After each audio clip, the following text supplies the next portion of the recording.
நம்ம குடமிளகா வச்சு சூப்பரான ஒரு டிஷ் செய்ய போகிறோம். வாங்க எப்படி செய்யலாம் பார்க்கலாம். அதுக்கு நான் 3 சின்ன சைஸ் வெங்காயம் எடுத்து வச்சுருக்கேன்.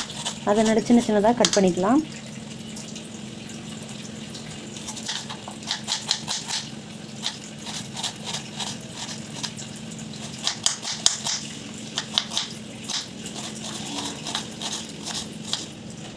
நாலு முட்டை எடுத்து வச்சுருக்கேன்.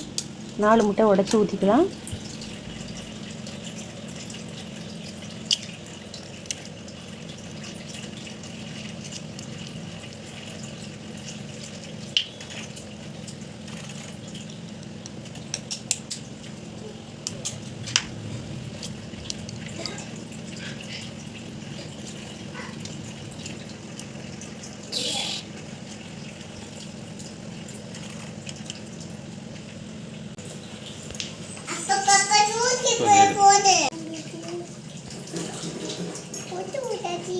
அம்மா புட்டு விட்டுனா எப்படி வரும்?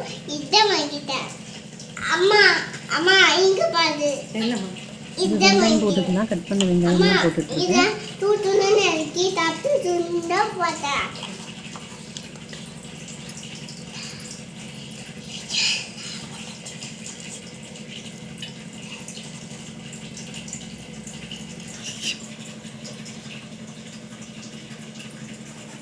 ஒரு தக்காளி, சின்ன சைஸ் தக்காளி சின்ன சின்னதாக கட் பண்ணி அதையும் சேர்த்துக்கலாம்.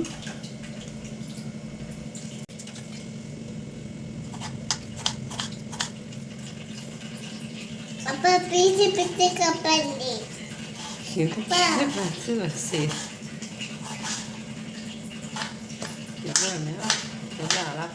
தெரியுமா?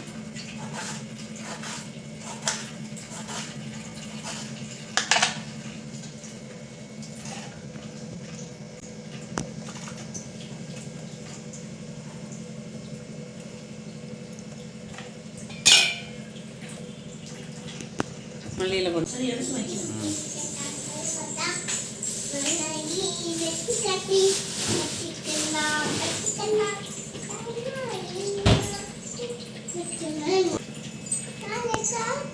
ஒரு ஸ்பூன் மிளகுத்தூள் போட்டுக்கிறேன்.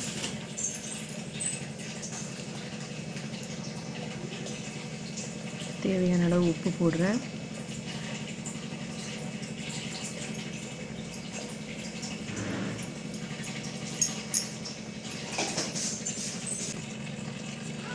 கொஞ்சம் மஞ்சள்தூள் எல்லாம் போட்டு நல்லா மிக்ஸ் பண்ணிக்கலாம்.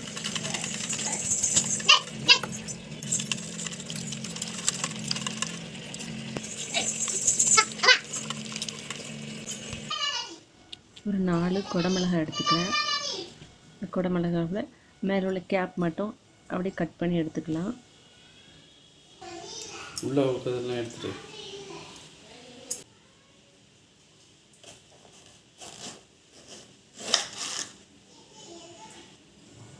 இப்படி கட் பண்ணி எடுத்தாச்சு. மேலே உள்ள கேப் தனியாக, கீழே உள்ள பாட்டம் தனியாக கட் பண்ணி வச்சுருக்கேன் 4 பீஸுக்கும்.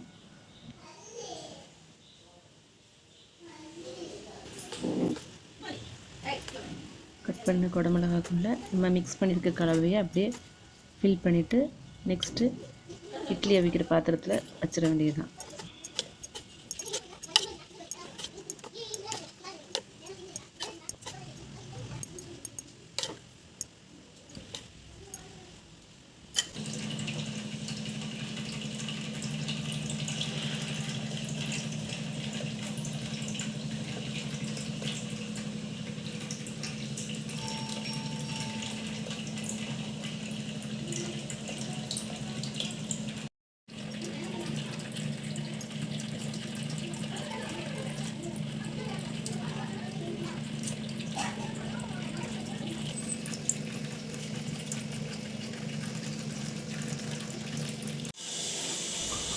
இப்போ நம்ம இட்லி வைக்கிற பாத்திரத்தில் ரெடி பண்ண குடமிளகா ஸ்டஃப் பண்ணதை வச்சாச்சு.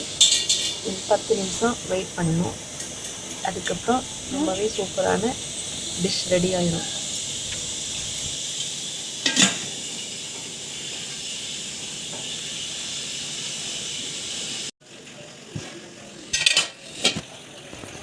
இப்போ ரெடி ஆகிட்டு நம்ம 10 நிமிஷம் வெயிட் பண்ணதுக்கு கரெக்டாக ரெடி ஆகிட்டு. இப்போ இனி ஒவ்வொன்றா எடுத்து வெளியே வச்சு டேஸ்ட் பண்ணி பார்க்கலாம்.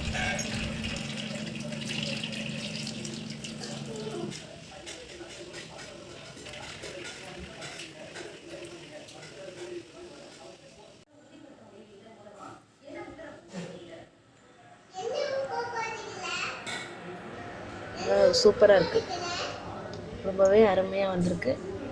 வாங்க இப்போ டேஸ்ட் பண்ணி பார்க்கலாம். எங்கள் வீடியோ பிடிச்சிருந்துச்சுன்னா லைக் பண்ணுங்கள், ஷேர் பண்ணுங்கள், சப்ஸ்கிரைப் பண்ணுங்கள், கமெண்ட் பண்ணுங்கள், மறக்காமல் கமெண்ட் பண்ணுங்கள். தேங்க்யூ.